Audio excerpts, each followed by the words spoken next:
Hello friends, welcome to my channel.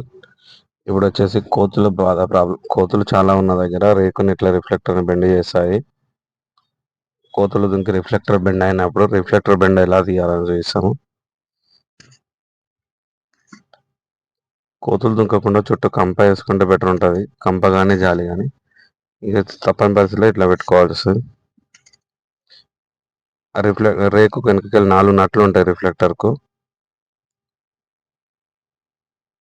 Reflector 4 నట్లు తీసేయాలి. 10 number spanner మాత్రమే వస్తుంది, 10 నెంబర్ పాన. దాని తర్వాత రేకు తీసి ఇట్లా బోర్లో పెట్టాలి. బోర్లో పెట్టి చుట్టూ తొక్కాలి. చుట్టూ రెండు పక్కల 2 కాళ్ళు పెట్టి చుట్టూ అట్లా కింద సెట్ అయ్యేటట్టు చూసుకోవాలి. రేకు కింద బెండ్ చేసి లేవల్ ఉన్న దగ్గర పెట్టి సెట్ చేయాలి. ఎత్తు వంపులు ఉన్న దగ్గర అట్లా తొక్కితే సెట్ కాదు. మళ్ళీ రేకు సిగ్నల్ అనేది బరాబర్ రాదు, తక్కువ వస్తుంది సిగ్నల్.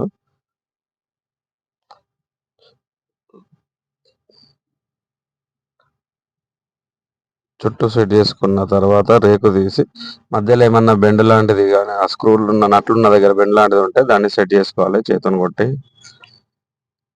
మాత్రమే కొట్టాలి. సుత్తతో కొట్టి బెండ్ చేసి ఇంకా సొట్ట ఎక్కువ పడ్డది అనుకో మళ్ళీ సిగ్నల్ తగ్గుతుంటుంది.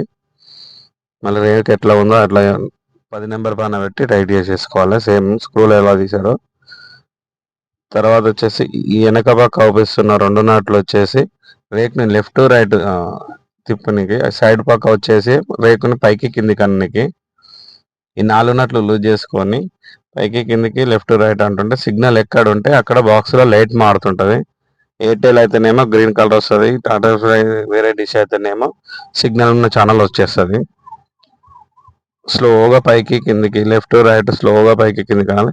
రిఫ్లెక్టర్ బెండ్ అయినాక సిగ్నల్ అనేది పొజిషన్ అయినా మారుతుంది. ఇంత ముందుకున్న పొజిషన్లోనే రావాలని ఏమి ఉండదు, కొద్దిగా లెఫ్టో కొద్దిగా రైటో వస్తుంది.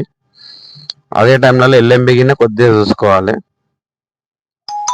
బెండ్ తీసాక ఇట్లా వస్తుంది చూడండి.